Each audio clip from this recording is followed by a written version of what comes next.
Blog Talk Radio.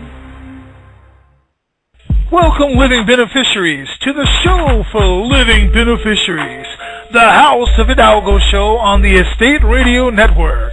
Prepare for the most educational 60 minutes on all of radio with your host, Rick Hidalgo. The House of Hidalgo show can be followed on Twitter or Facebook by searching House of Hidalgo. Find the show on the web at www.therockofsalem.org. Sign up for the newsletter, and while you're there, take the 5-question survey to let us know what you think. The Estate Radio Network is part of the Blog Talk Radio family of networks and can be found at www.blogtalkradio.com/South Dakota DP. Join the show now by chat or call 619-639-4605. Don't forget to dial 1 to get in the queue. Here's your host, Rick Hidalgo!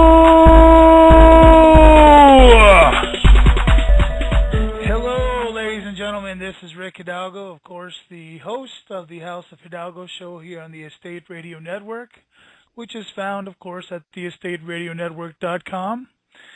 I want to real quick remind you that we do have a chat session going on. If you want to go quick to blogtalkradio.com/South Dakota DP, that's like double play.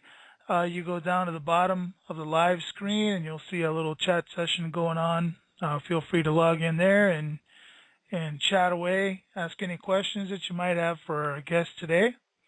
Speaking of our guest, I got a really fancy show here today. It's wide open.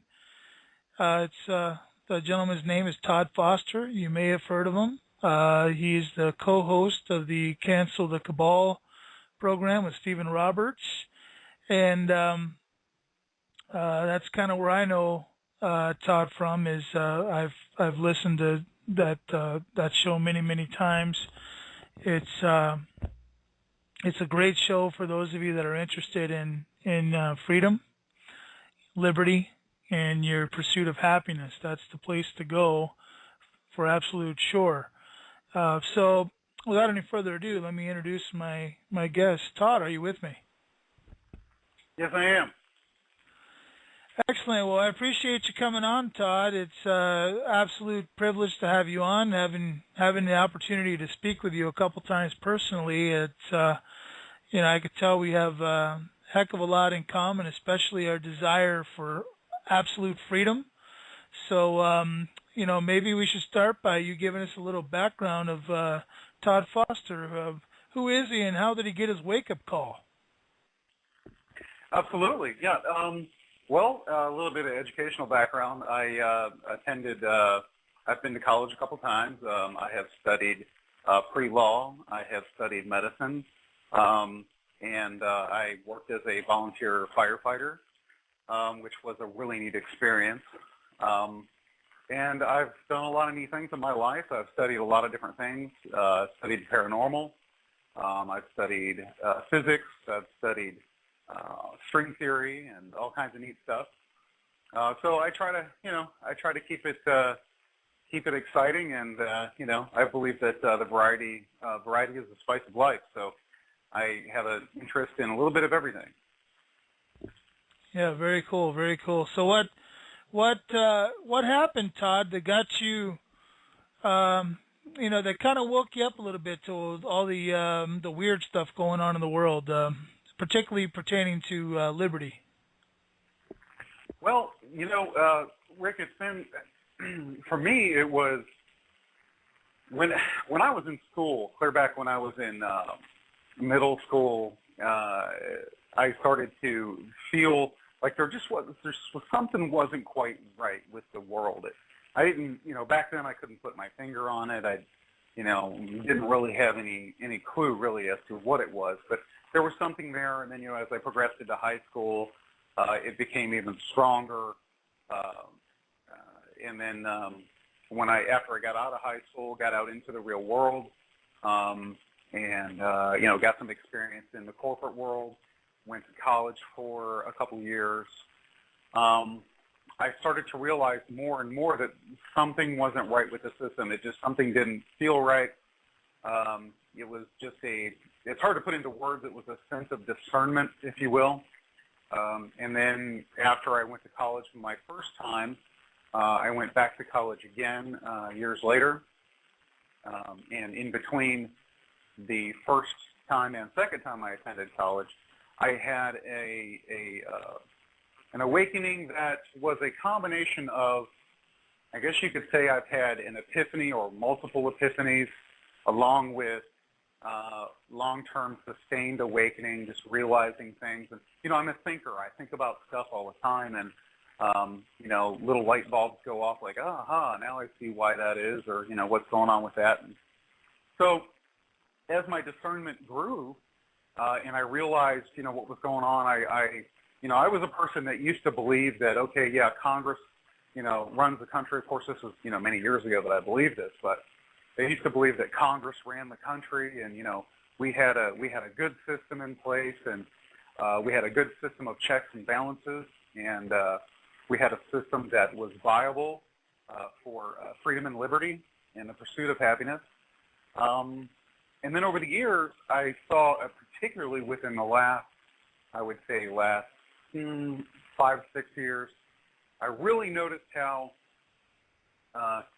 the executive powers were really being abused by the president. Congress became very blatant that Congress had become a mere formality and not a legitimate body of power or action. And so I started to realize, particularly with, when the first Gulf War back in the 90s, when Bush Sr. was in place. Back then I was at the point where, in the first Gulf War, I was kind of like, oh, okay, cool, yeah, we're going to go get the bad guys. And of course, that was a long time ago. I was still pretty much, for the most part, I was still naive. And then by the time the second Gulf War rolled around, I realized something doesn't seem quite right here. And then, of course, there was the whole 9/11 thing and all of that. And so I realized more and more as evidence mounted in my mind with my sense of discernment. Before I even saw any of the evidence for 9/11, I knew, okay, something wasn't right there. Buildings don't fall at free fall speed into their own footprint without being professionally demolished. Steel structure buildings don't crumble like that unless they're professionally demolished. I think there was a building somewhere, the longest known sustained burn of a steel structured building that burned, I think they said it burned for 18 hours or something like that, or 24 hours. I think it was somewhere in Europe. And the interesting part about that was that the building, the skeletal steel structure was still standing after all those hours of burning. We're talking many, many, many more hours than the building from 9/11. So all the evidence mounted. It was clear that something was not right at all, that the official story was merely a pretext upon which to go be aggressors. And so then 9/11 and then other things with the government and build. And it was kind of just everything in a nutshell by the time early 2000s is when I really started to say, okay, everything that I have suspected is true. We have a corrupt government, and then I kind of went into it's a corrupt government to, oh my God, we've got a mafia on our hands, a corporate mafia. And for a while I thought, years ago, well, maybe we can fix this from within. Maybe if I went through that period like a lot of people do where, well, maybe if we vote, maybe if we do this, maybe if we do that. Then I got to the point where just a few years ago, I realized this cannot be fixed from within. The corruption runs far too deep. The roots of corruption are just runs way too far down. I mean, you could chop the tree down and, the roots are so deep it'll just grow back again. So I realized that not only do we have the right and the duty to dissolve our government, shall it no longer serve the people, we have an obligation to ourselves and our children to preserve their future. I think it was Thomas Jefferson, I could be mistaken, but I think it was Thomas Jefferson that basically said, if we don't do something about this, I'm, of course, paraphrasing, but basically if we don't do something about this, that eventually our children will wake up in a land as slaves that their forefathers had conquered. And so I see it happening now. I see, my children and other people's children, and I think to myself, what are we going to do about their future? They have no future.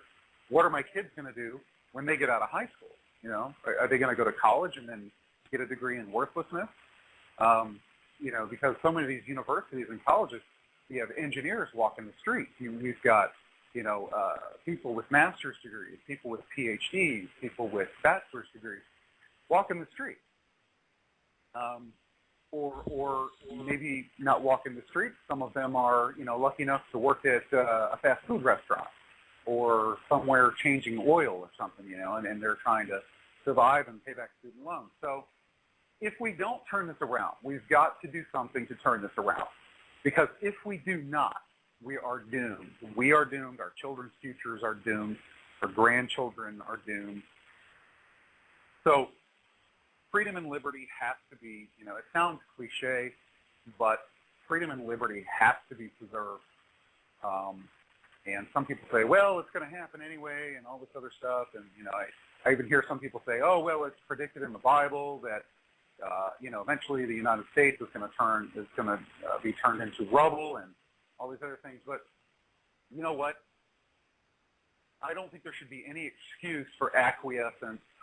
I just think that we have an obligation, we have a duty to do something about it. And you know what? Maybe it will happen one day, but we can stave it off as long as we can.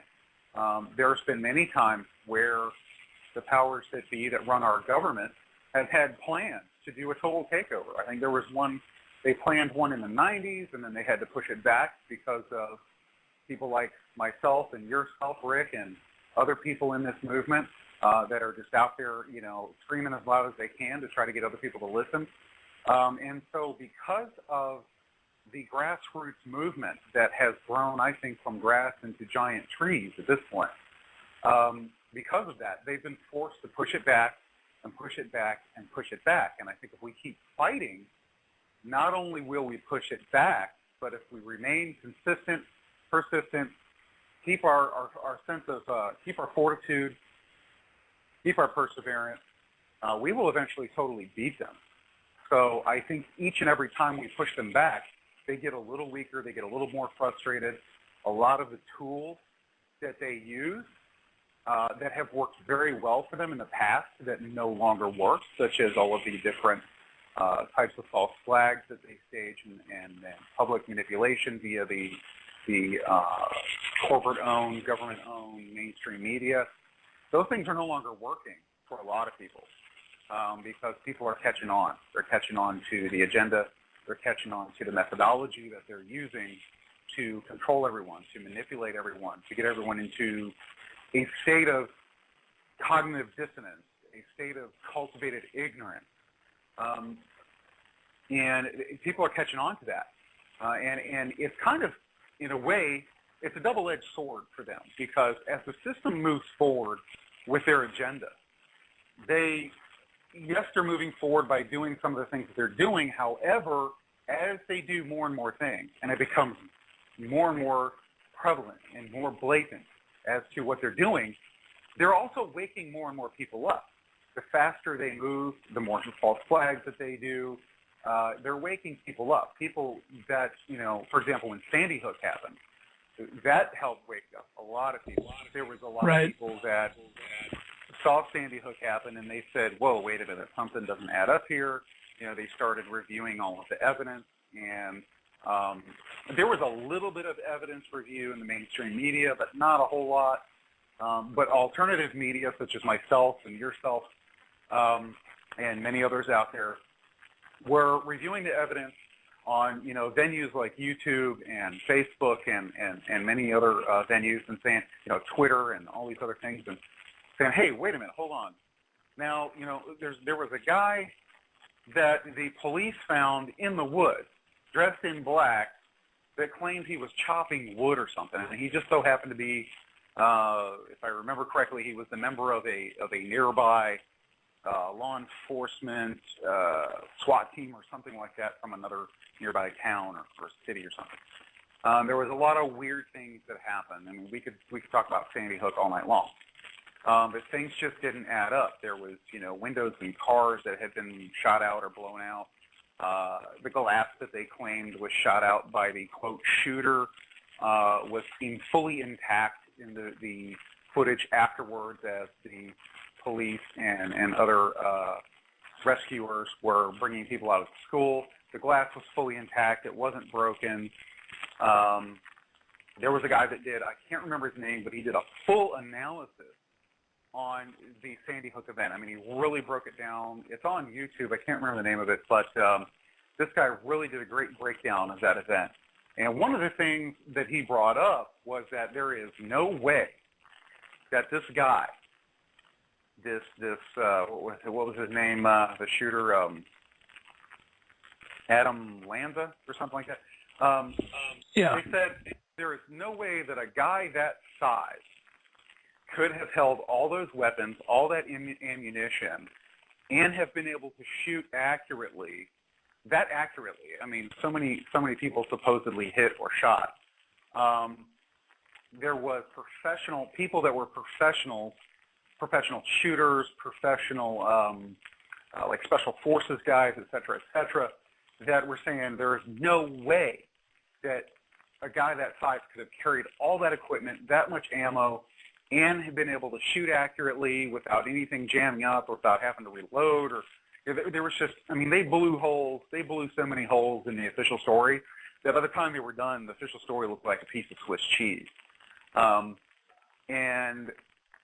There was the testimony from the teachers that said, yeah, we saw, multiple shooters, multiple shadows. The kids that were in the school made statements that indicated that there was multiple shooters. So just a ton of stuff. Sandy Hook helped wake even more people up. When all that stuff came out, they said, hold on, wait a minute. Now, what's really going on here? And then there was the whole coroner, that guy, something's not right with him. That's clear.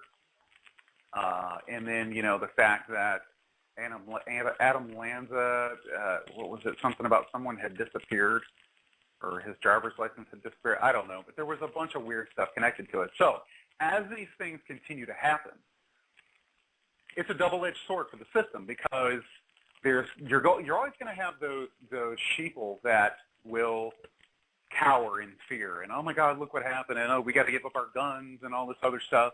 But it's also waking up a lot of other people that see this happening, see how things don't add up, and they go, whoa, wait a minute here. Okay, I saw 9/11 happen, I saw the theater shooting, I saw the other school shootings and all these other things happen. Now I see Sandy Hook and nothing adds up again. Everything, the official story is falling apart. Okay, what's really going on in this country? And so as they advance, as they stage more things, more and more people are waking up. So it's a double-edged sword. You're going to have some people that continue to regress. They're going to continue to digress into fear, and they're going to succumb to the fear-mongering. And then you're going to have others that are going to become more emboldened. They're going to wake up. They're going to start questioning. And so I think that ultimately it will become so blatant as to what they're doing, so obvious, that it's going to be it's probably going to become very unpopular eventually to buy into any official story or to be one of these sheep that think, oh, my government loves me, everything's okay, and Uncle Obama's going to give me a phone, and he's going to stop by, and we're going to have some coffee or tea, and and we're going to sit and have a chat. And So yeah, so it's just it's just getting things are getting pretty serious and pretty heavy. So I think that it's time that we're going to have to do something. We're going to have to, and of course, violence is not the answer. Everybody likes to harp on that, like if people say, oh, we got to take action, we got to do something. And a lot of people have this knee-jerk reaction of, oh, you're talking about violence? Are you talking about violence? What, are you condoning, what are you doing? What are you promoting there? And so what people need to understand is that force can be used in many forms, and it doesn't have to be violent. Right.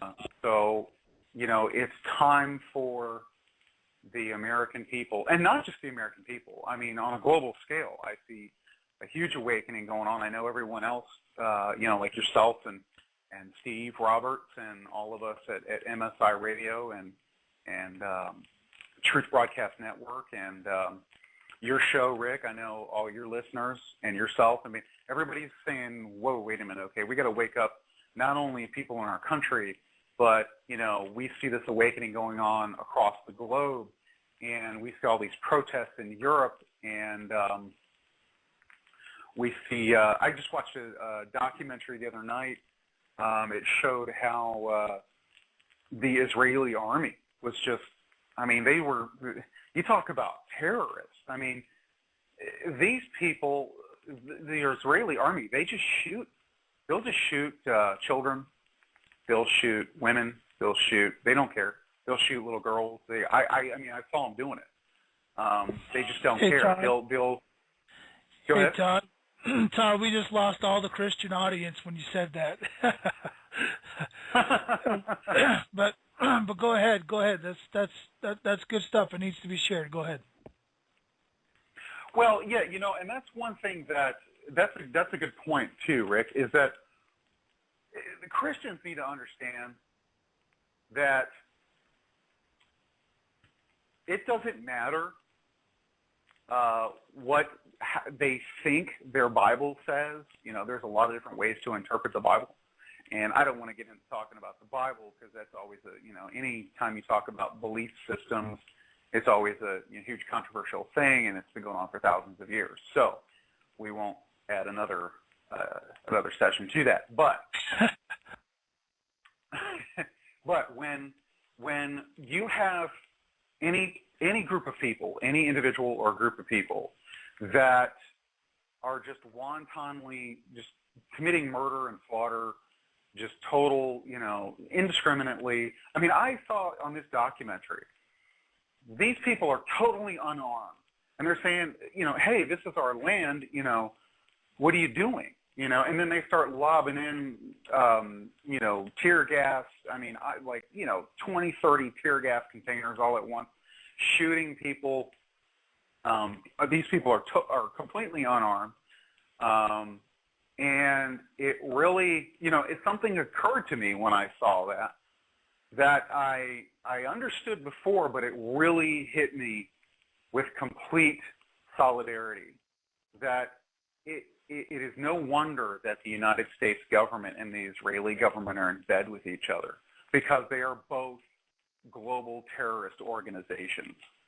I see the Israeli people, or the Israeli army, shooting people down, unarmed people, unarmed men, women, and children. And our government does the same thing. They go over and they fly their drones wherever, and they'll blow up an entire wedding party because they thought there was one person there that they wanted to get, but they weren't sure. And meanwhile, there's innocent men, women, and children laying in pieces for 100, 200-yard radius. Yet, here's the irony of the whole situation, right? The United States government and its allies, or its buddies in crime, they can go anywhere around the world and kill anyone they want, or any group of people that they want, at any time, for any reason they deem. But yet, you slap your spouse, and you're going to jail. Okay? So right. That just goes to show the rules and the laws only apply to we the slaves, we the tax cattle, okay? When you have things going on like that, you know, our laws say you can't murder people, you know. They murder people on a global scale. You know, you know, how many times do they take people's kids away for, I don't know, spanking their kid or whatever? But it's the war on terror, Todd, right? It's the war on terror. Oh yeah, absolutely, absolutely. Yeah, and they're creating. And the funny thing about that is, the government, our government, and the powers that control our government, the central bankers and other organizations and institutions, they'll do whatever they want. They control everything. They've become a corporate mafia. They hover outside the system. It's kind of like, if you could imagine all of us existing in, you know, on one plane or one farm, and they kind of just revolve outside of the very system. They orbit outside of the very system that they have created for us. So all of the rules, the laws, the statutes, the ordinances, the policies, the morals and values, all the ethical standards, everything, all of that, all rolled into one. Those things, all those laws and ethics, they only apply to us. Obama can order one of his drones to go blow up, who was it, not too long ago, he killed a group of young girls with one of the drones. And he's personally ordering these things. Now, I'm not putting it all on Obama. He's just a puppet. He's a minion. But the bottom line is, you know, and this has been said 1,000 times, probably 1,000,000 times, and it needs to be said again until it sinks in. If we do not hang together, we will hang separately, and that is a fact. History will repeat itself. It is just up to us as to what direction it goes in. Are we going to be conquered, like many people were in World War II or during World War II and drug off the camps? Or are we going to conquer the conquerors? So we've got a choice. And each and every day they progress forward with their agendas. And each and every day, you know, people in America yell and scream and complain about it. But it's time for people to start taking action. You know, like we had a guy on our show the other night, John D. Herrera, and he was talking about having an Article 5 convention to, you know, review the Constitution, et cetera, et cetera. Well, right. I'd be willing to bet that that probably will not accomplish anything as far as permanent, truly effective, implemented change. But I do think that it may have an effect on the people as far as getting the juices of thought and action flowing. You know, people, even if it doesn't accomplish anything per se as far as, you know, change in documents or a change in policies or any real noticeable change, at least it will get people thinking, hey, you know what, there is something we can do. We can do something about this. It may not be through the venue of an Article 5 convention, but we can do something. And the one thing that we can do, the one something that we can do that I think everyone will agree upon is sticking together. Because if we don't stick together, they will just continue to divide and conquer. And if we let them continue to divide and conquer, we're done for. We're already done. If we let this continue to go on, we're already done. We've already lost. I mean, look at what the state has done to the family structure. The state has very successfully destroyed marriage, destroyed the family, has turned men and women against each other on a large scale. Not all of them, but on a large scale. Men and women have turned against each other. The state has provided a choice for women so that if they become bored or they just don't feel like, you know, playing the role of, you know, mother or wife, they can run to the state. The state becomes the third parent, extorts the wealth out of the man, metaphorically speaking, at gunpoint, sometimes literally at gunpoint. And so now you have a generation, and don't get me wrong, I mean, it's not, I'm not saying all women are bad, and there's good women out there, there's good men out there, and there's bad women out there, and there's bad men. There's bad apples in every barrel. But unfortunately, the state has been successful in this divide and conquer methodology because they knew that the family structure was the foundation of the country. They study their history. They study human psychology. They know the psyche of women. They know the psyche of men. They know that if women were given a choice to get resources from somewhere else, that would make it very easy for them to leave their man, leave the father of their children, et cetera, et cetera. And it's not necessarily the fault of women. Many women have been programmed and conditioned. This has been ingrained into them. And they use this guise of, it's all done under the guise of, quote, what's best for the children. But then what you see is the family court crime syndicate and many women not doing what's best for the children. The women end up doing what's best for them to have control. And men do that too in certain situations as well. So you have this abyss of divide and conquer. They knew that the family structure was the core of our country. They knew that is what that was kind of like the glue of unity in the United States of America. And they also knew that back in 1776, when we fought the revolution, it only took a very small percentage. I think it was somewhere between 2 to 4% of the population at that time, of the colonialist population, to stand up against the British. It was a small percentage of focused and determined people with tremendous amounts of fortitude. They sacrificed things. They sacrificed so much that the average American alive today just could not even imagine what they sacrificed. But they were able to defeat at that time the British military.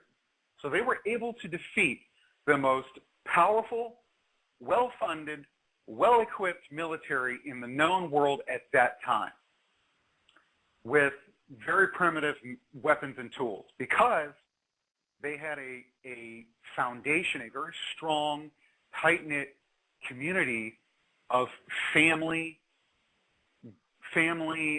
goals or family values, and they looked out for each other. They communicated with each other. Nowadays, we have communities that don't even communicate with each other. Most people don't even know their neighbor's name. And so right. This group of colonialists said, hey, you know what? We got to stick together. We got to defeat these guys. And that was simply over increasing their taxes and a couple other petty things. And I say petty because compared to the atrocities that have been done to the people today, those things back then were petty compared to what has happened to the people today. They pale in comparison. Right. Right. Hey, I tell you what, Todd, we're going to take about a 2.5-minute break, and then we'll be right back. How's that sound? Sounds good. All right, we'll be right back. Do you have hopes, dreams, and goals, but don't know how to reach them? Do you wonder how you could do differently to achieve greater success at home or at work? Do you feel like something is holding you back from enjoying your life to the fullest? Are you fed up with status quo and ready for real and lasting life change? Are you wanting to start a business or expand an existing one? If the answer to any of these questions is yes, then you are ready for life coaching with Mr. Attitude. Mr. Attitude will stretch and grow you and take your life to a whole new level of success by equipping you with the tools to help you to accomplish more in less time, get and keep your priorities in line, gain greater happiness and joy, face your fears, plan for success, be more assertive and confident, overcome negative stress, deal with negative thinking, set goals you will achieve, and more. Mr. Attitude specializes in results producing. life strategy coaching for the personal side of your life, small business coaching for those who want to start a small business or build a stronger small business, trainer coaching for those who aspire to become a motivational professional speaker. Call today and reserve your appointment with greater success. 605-450-1955. That's 605-450-1955. Or email Bob at MrAttitudespeaks.com. That's MrAttitudespeaks.com. Mr. Attitude is committed to your success.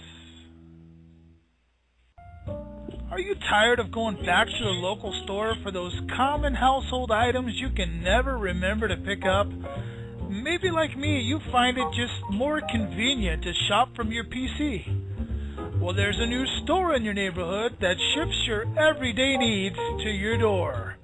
Go to 425store.com and experience the power and service of a small family-owned business.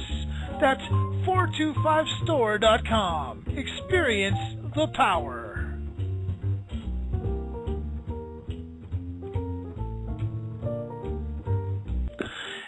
Well, we're back here on the House of Hidalgo show on the Estate Network.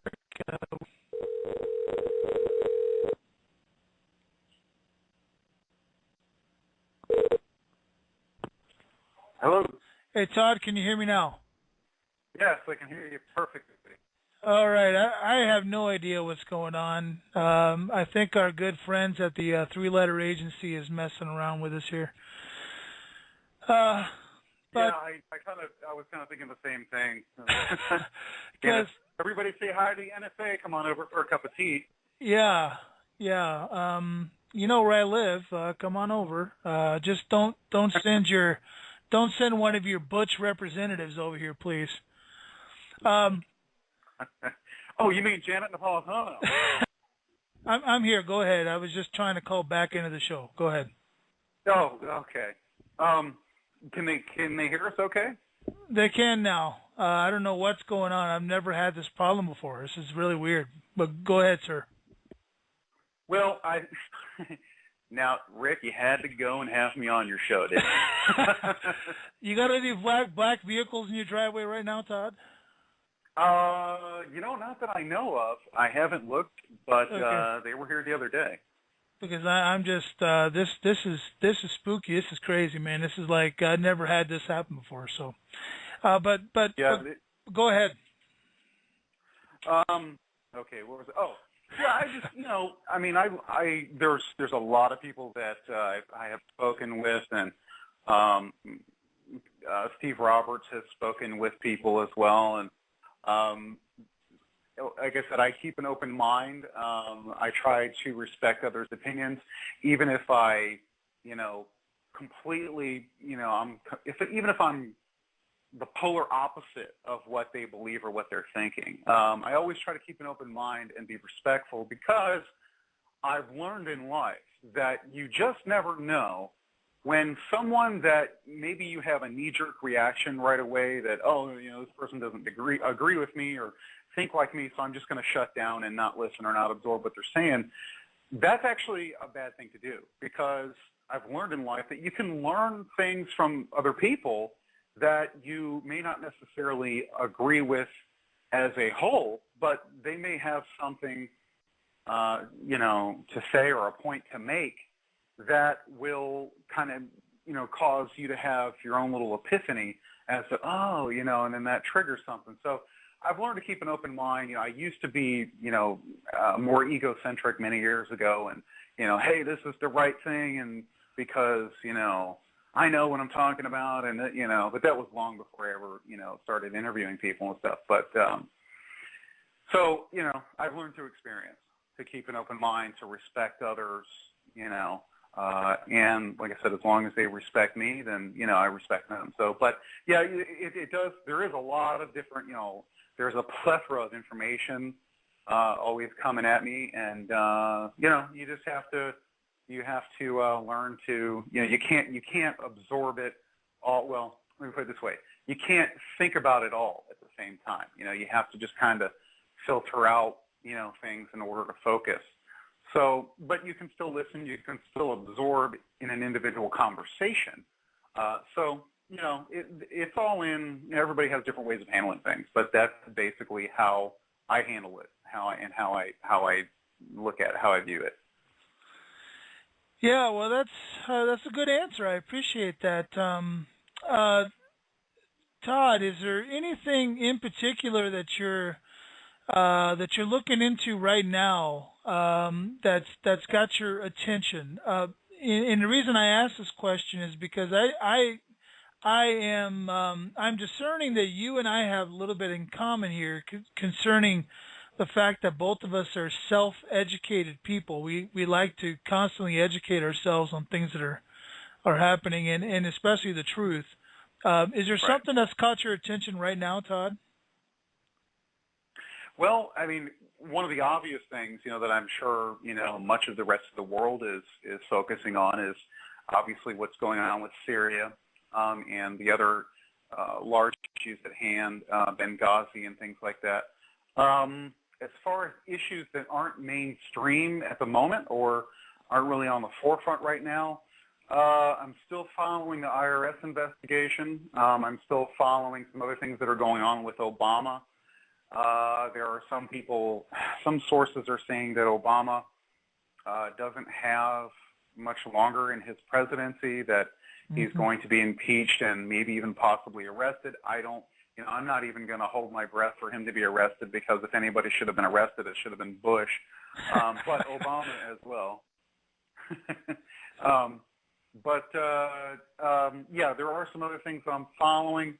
A reliable source brought some information to me about the brown star that is passes through or passes fairly close to the Earth every, I forget how many years, but supposedly that this Nibiru thing is connected to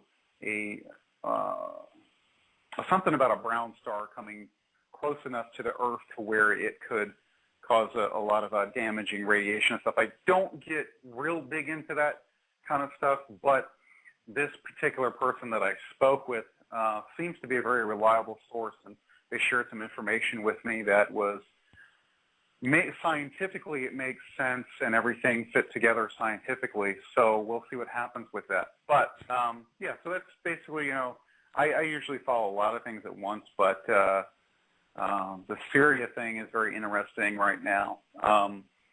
I think that basically what's going on with the Syria thing is that this is another Iraq in which they claimed Iraq had used, the Iraqi government had used chemical weapons against their people, that they had weapons of mass destruction, et cetera, et cetera. Well, interestingly enough, long story short, those were actually merely weapons of mass distraction, because they turned out not to be true. It was just to help set the premise for them to go into Iraq.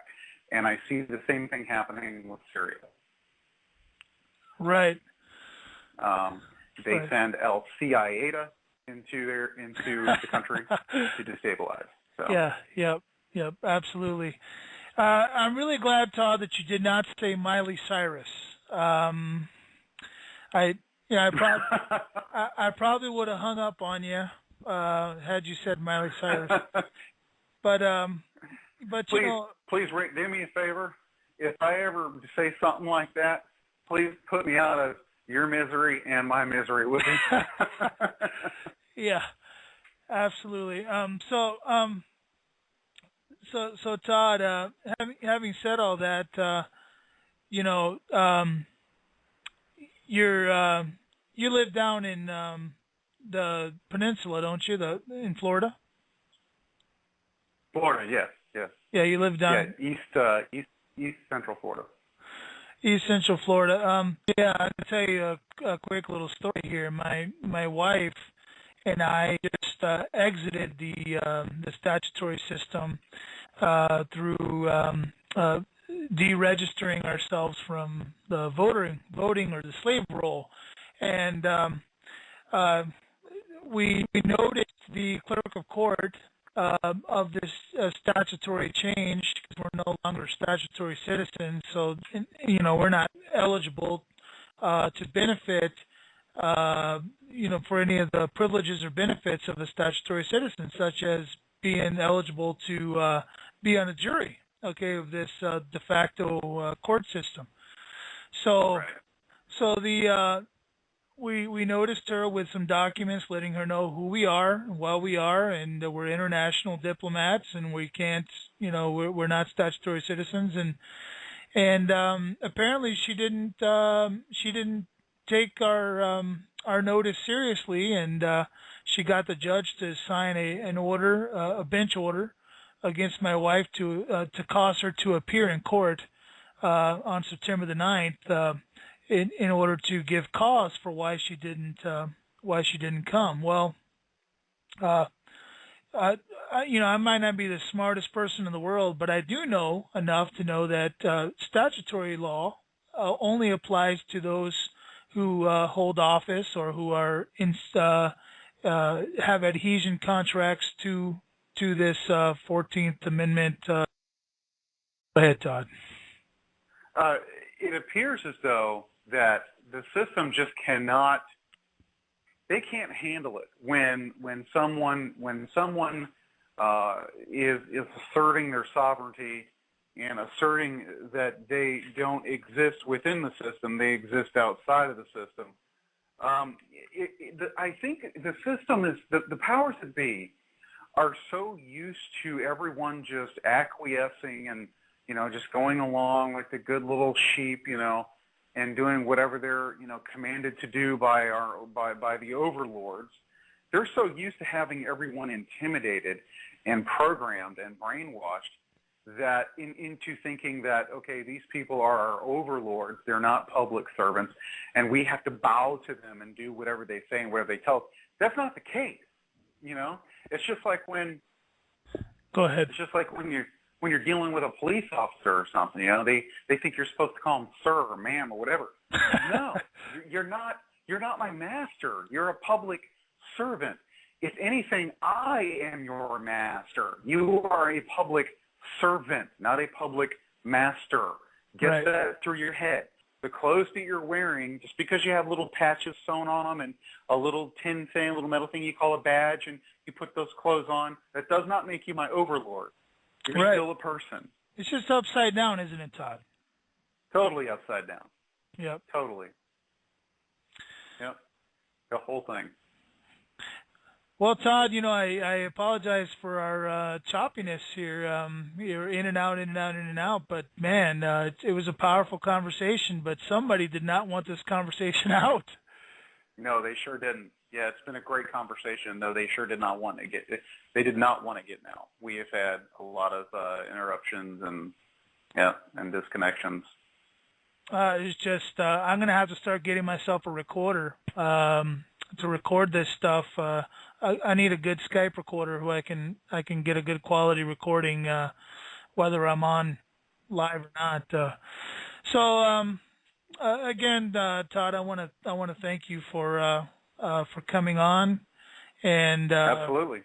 We'll have you on again, but next time we'll call you by a different name so they don't bother us all that long. We'll say I'm having Miley Cyrus on or something.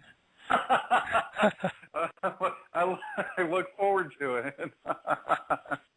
So for Todd, this is Rick Hidalgo. This has been another episode of the House of Hidalgo show on the Estate Radio Network. We thank you all for coming.